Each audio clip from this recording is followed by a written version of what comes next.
Hello again and welcome back to English Today. And this is DVD 22 and the fifth and last DVD of your advanced level and the series. And in this DVD, you will see another 2 episodes of our story, That's Life, followed by some more special TV programs. This time, our sports expert will be talking about Wimbledon. And then our culinary experts will be talking about wine tasting. Then, in the grammar section, we'll study some more useful phrases for when you're socializing and other ways of expressing probability using likely and unlikely.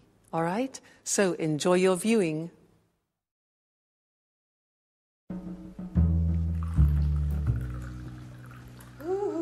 Anne! Hi. I'm so happy you have accepted my invitation. What a strange voice you have. I almost wouldn't have recognized you. It's the thrill. You can't imagine how I've longed for this moment. Oh, really? You don't say. To be truthful, I'm rather emotional myself. Oh, I'm glad you feel that way. Slow down, boy. I really don't want to wake the others. Oh, the others? Never mind. Who cares if they find out?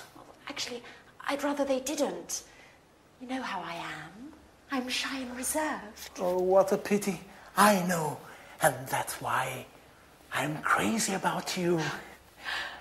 Reserved with the others. But you are a tiger when it comes to what you want. Come again? Oh, you know exactly what I'm speaking about. Let's light a candle. I want to see your face.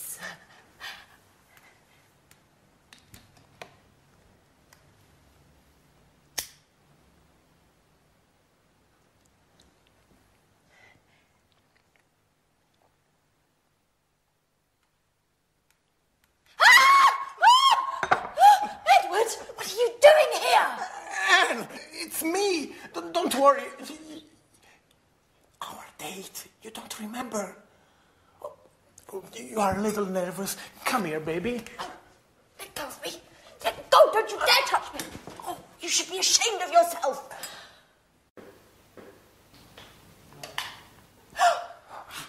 Hey, what's going on in here? Edward? No. Anne? Oh, now I understand everything. Thanks a lot, Anne. What a great friend you are. No. What an idiot I was to confide in you. No, really, Alice, it's not like you think. Oh, and what am I supposed to think then? It seems pretty clear to me. No, really. Let me explain. I thought it would be Jack. What does Jack have to do with it? Why did you leave me this note in my napkin the other day? Edward, it was me who wrote you that note. I can't believe you don't get it. But the poetry and the roses, that was you. Sorry about that. I'm so sorry. What an amateur you are, Edward.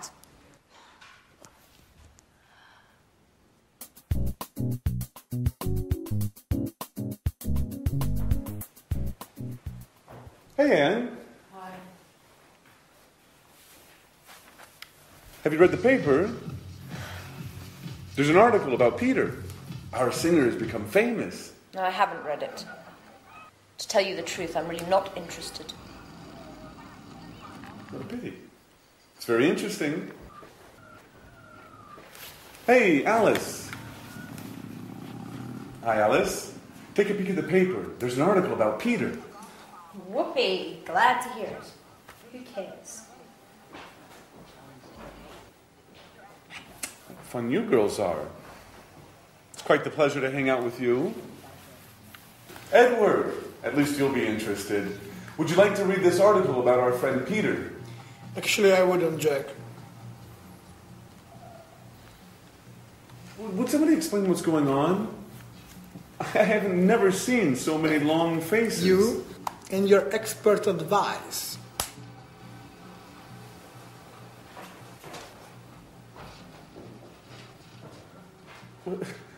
What's eating him?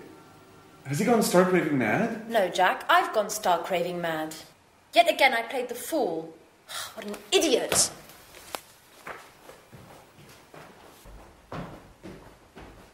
Okay, Alice, at least you'll explain what's going on. I'm in the dark here.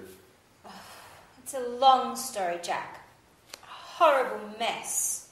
It all began with a misunderstanding. Well, I'm all ears. Go on, Alice, do tell.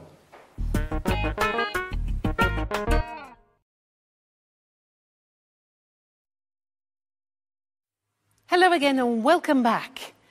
I want to look at some more socializing language with you because very often you just don't learn that when you study in schools and things like that.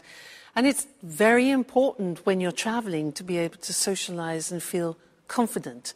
What I'm going to do is some of the things are new, some of the things you already know. Now, I'm going to say something to you, and I want you to think about how we use these particular phrases. All right, so let's start. Now, if I say to you, never mind, don't worry, never mind, don't worry, when do we use that? Yeah, it's often in a situation where, for example, you disturb somebody, you say, oh, I'm terribly sorry, because you pour red wine on their trousers or something like that. I'm terribly sorry. The person apologizes and you say, never mind, don't worry. It means for you it's not important. Okay? So, never mind, don't worry. What about this one? If I say, what a pity, or, oh, what a shame. When do I use that? What a pity. What a shame. Yeah, it's to express your disappointment when something happens. Oh, you can't come tonight. What a pity. What a shame. All right, so disappointment. Good. Next one. This is difficult. This is new for you. If I say just as well, what does that mean? You don't know, it's difficult. Just as well has no sense individually. I'll give you an example. It's not going to rain tomorrow. Just as well. And in that situation, just as well means I'm happy about that. That's good. All right, so just as well is like saying that's good. All right, just as well. Great. Next one, sorry about that. Notice we say sorry about that. Okay, that's when you want to apologize about something. Sorry about that. Very common, sorry about that. Next one, this one. Well, fancy that. Well, fancy that. Now this we use when we want to express surprise. Fancy that. He won the competition. Really? Fancy that. Okay, good. Next one. You must be joking. You must be joking. Joking, now, that is when you don't believe something. You want to express your disbelief. So, for example, England won the World Cup. Oh, come on, you must be joking. Right? Now, this one you do know, so this is revision. When do we say, well, actually, I'd rather you didn't? Well, actually, I'd rather you didn't. You know those golden words, well, actually? Yeah. Somebody asks you something like, do you mind if I smoke? And you want to say no politely, not aggressively. So, well, actually, preparation, psychological preparation for no. Well, actually, I would rather you didn't. Well, actually, I'd rather you didn't. Very important. These are nice. Mind how you go. Take care. Very nice phrases, those. Mind how you go. Take care. We say those mind how you go means be careful when you're traveling. When somebody is leaving you and saying goodbye, we wish them that. Take care, mind how you go. It means look after yourself, all right? And the last one is cheers. Now, cheers is something we usually use when we're drinking. Two people, cheers. But now we also use it in a familiar way to say goodbye. Cheers. So that's what I'll say to you now. We've finished our socializing lesson. So cheers. See you in the next lesson.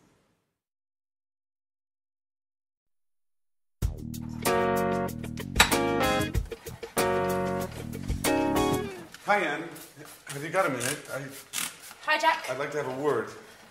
You've probably already heard the sordid story. Yes.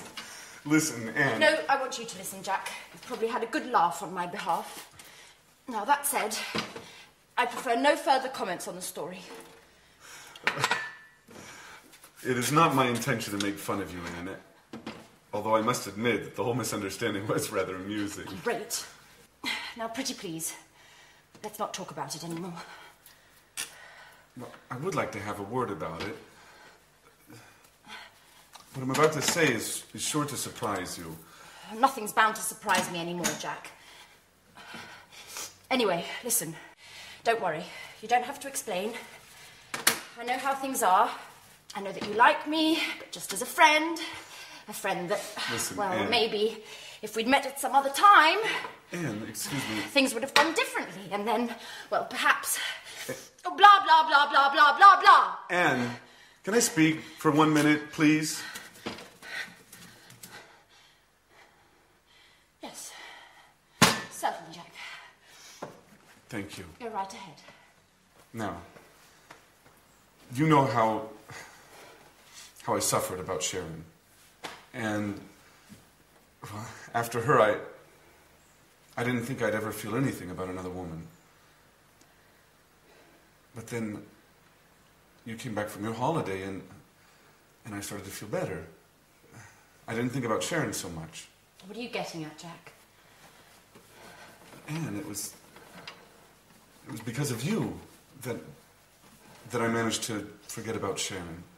Well, that's what friends are for, n'est-ce pas? You really don't get it, do you? Get what, Jack? Anne, I'm trying to tell you that I'm in love with you. I didn't want to believe it at first. I thought I was attracted to you because I felt so alone in the world. But then this feeling grew, and when Alice told me about Edward, I realized it should have been me to bring you those flowers. Jack, if this is some kind of a joke, it's not very amusing. No, it's the truth, I swear. We were made for each other.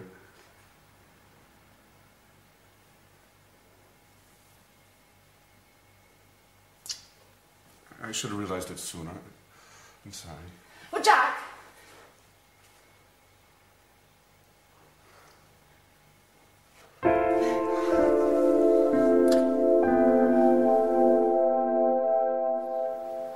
So, Edward, are you going to explain why you called us all here today? What's so urgent? Well, listen. Something marvelous has happened, to say the least. I must say I'm a little unsure about what you term marvelous. Oh, let's put aside our differences, Alice. We should all be happy today. Oh, just a moment. Yep. Oh, great. Great. Don't worry. They are certain to accept. I've already spoken with the group. Yeah. They are bound to be here any moment. Yeah. We'll be sure to get the details later. Bye-bye. Edward, do you plan on telling us what's going on? Well, you all remember that I was in touch with the producer to propose what I've filmed with you in this house. Yes, and? He ate it up. He loved you all. The house, your daily gossip, your relationships. Oh, great. They have already arrived. Excuse me for a moment. I'll get it. Who's arrived? Who? Come in. This way.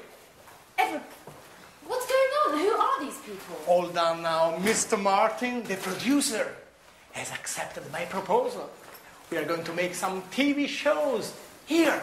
And you all are going to be the stars. You are bound to become famous. And I've already come up with the title.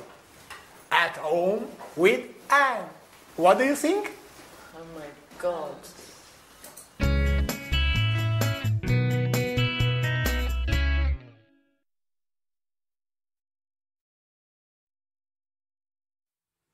Hello again, and here we are at the last lesson. And if you are still with me, you are so dedicated, I would want to give you a medal. Fantastic. So in this last lesson, I want to say a couple more things about probability and improbability, because it's very important to have and to understand a couple of these words which I don't think you've heard before.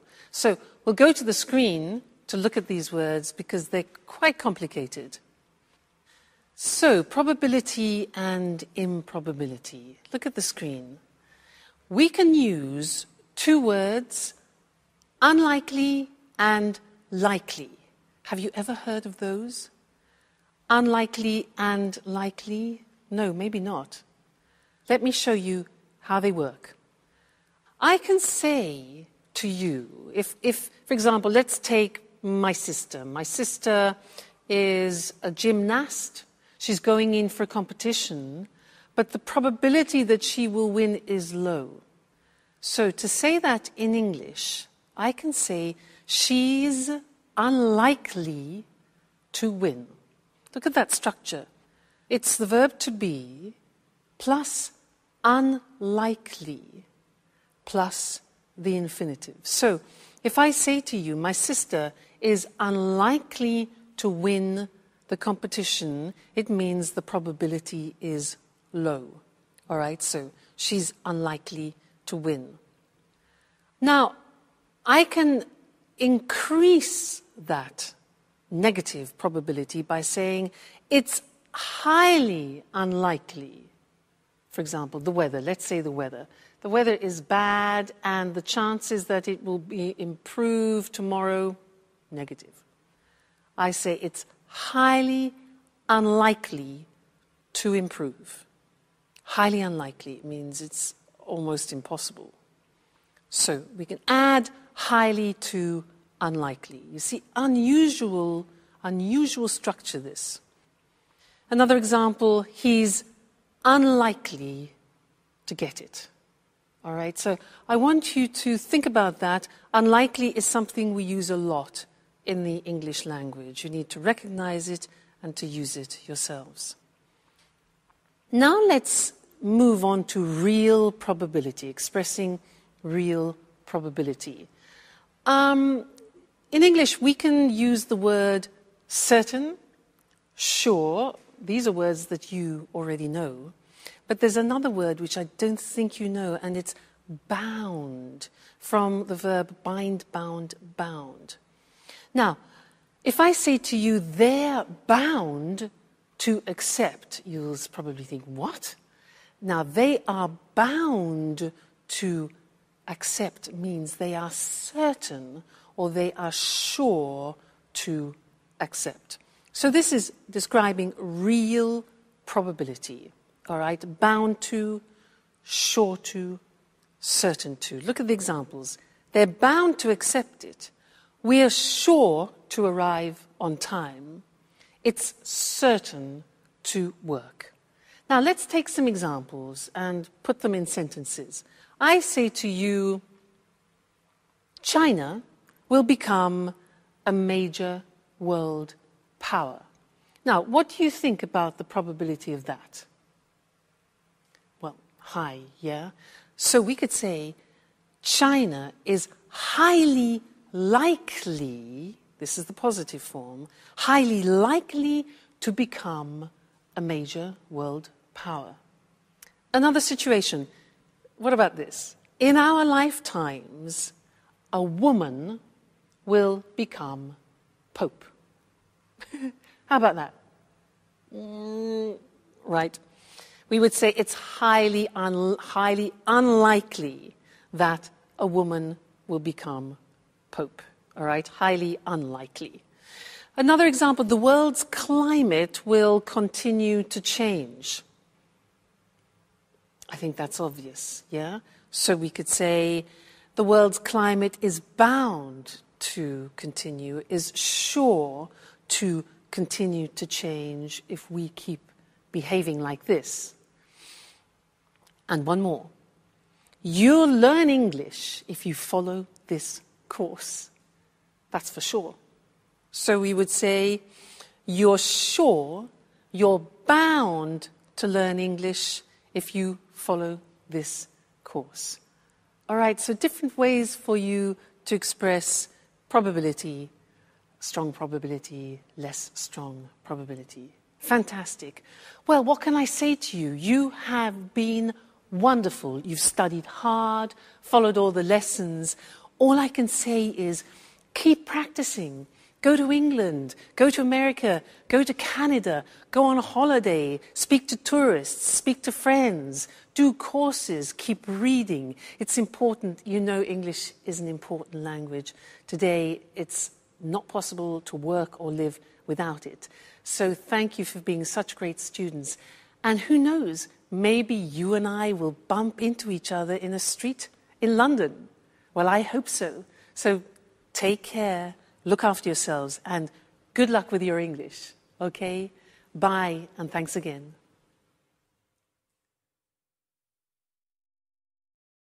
The tennis tournament that for many years insisted players wear only white.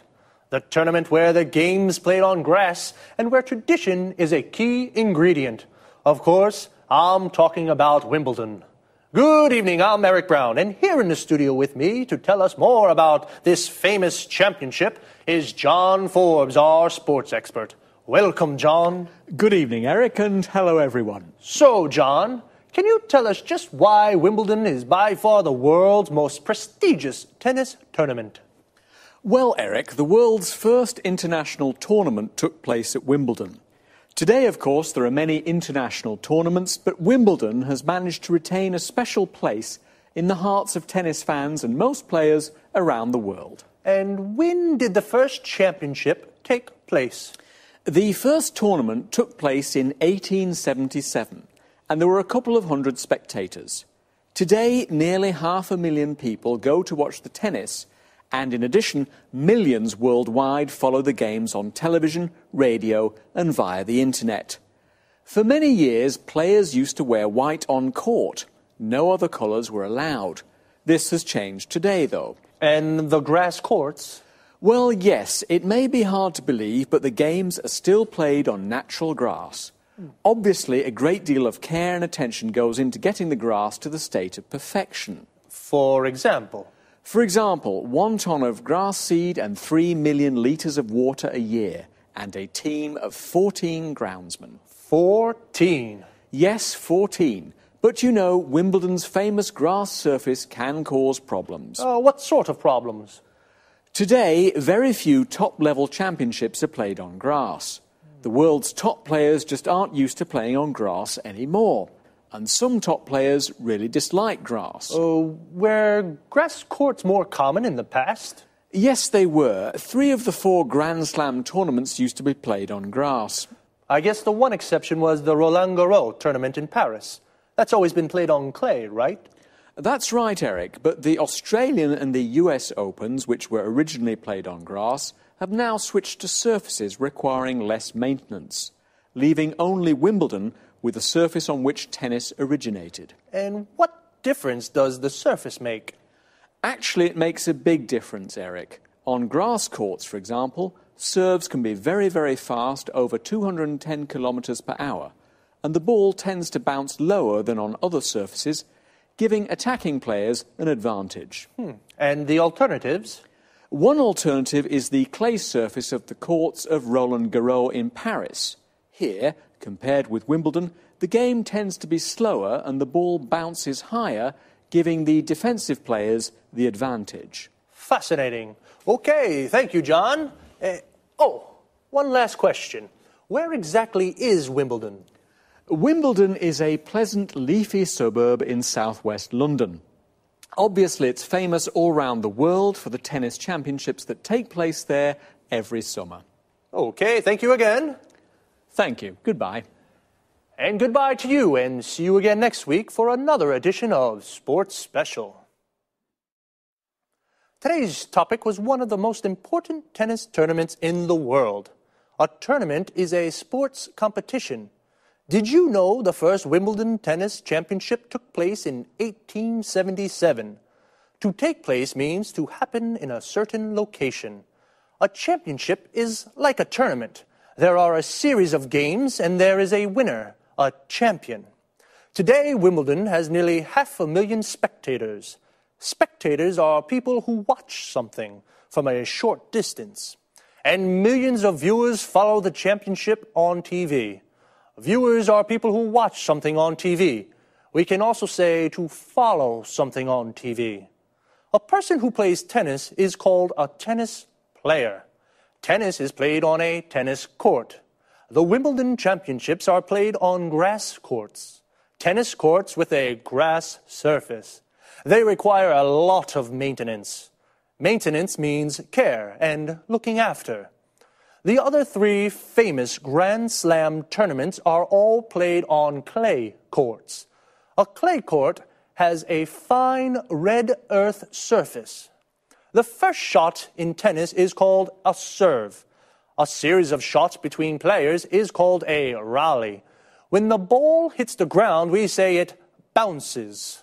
The ball tends to bounce higher on clay courts and it bounces lower on grass courts.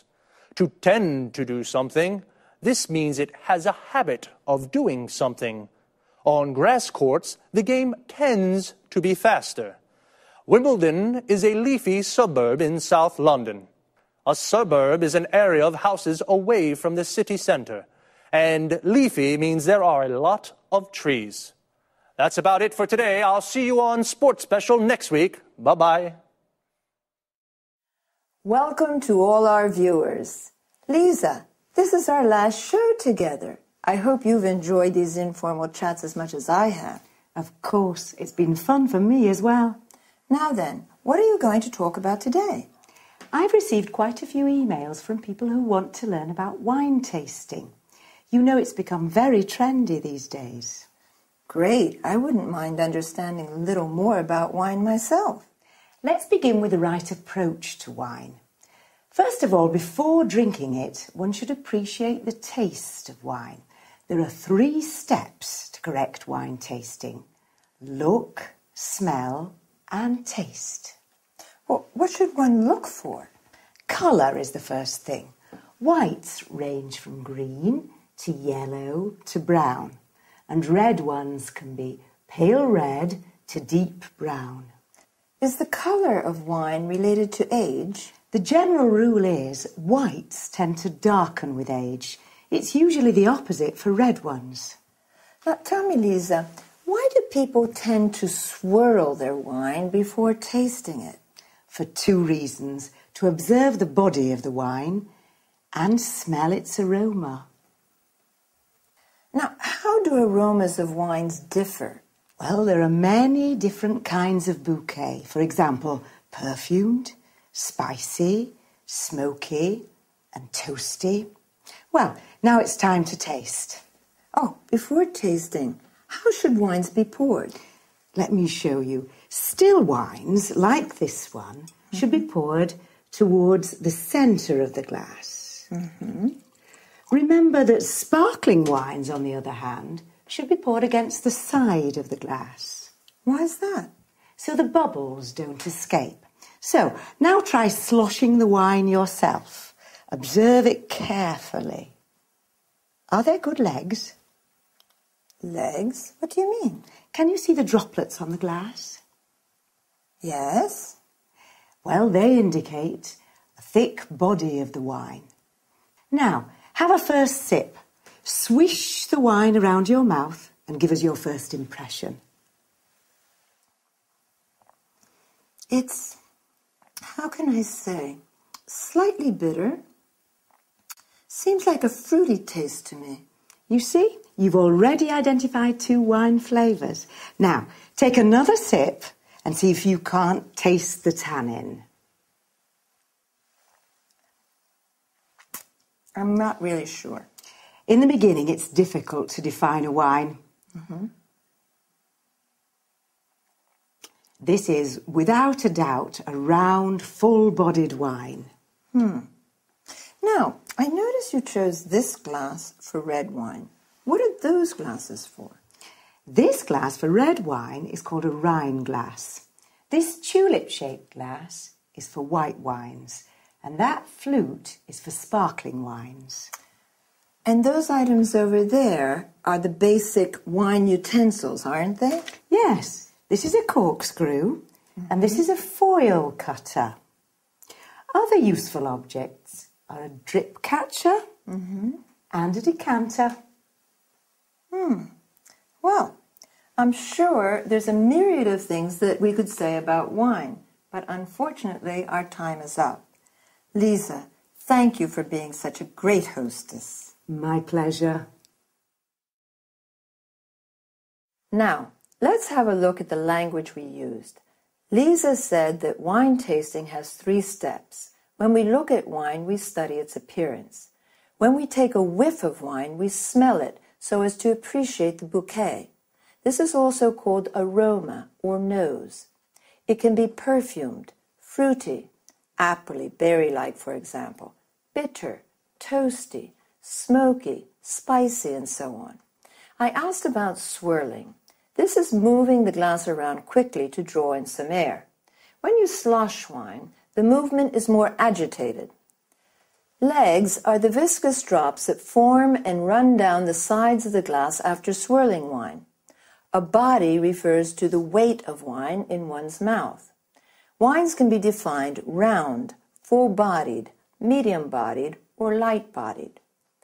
Aftertaste defines the taste that remains in one's mouth, length of time, after swallowing. Tannin is a chemical compound from bark, wood, etc., used in tanning. It mostly refers to red wines. Then Lisa describes the different method in pouring still wines, wines without bubbles, or sparkling wines, wines with bubbles. Now, a quick look at wine utensils. A corkscrew is what we use for pulling corks out of bottles. A drip catcher will avoid drops falling on the tablecloth. To let wines breathe, we use a decanter. Thank you very much for your attention. Goodbye.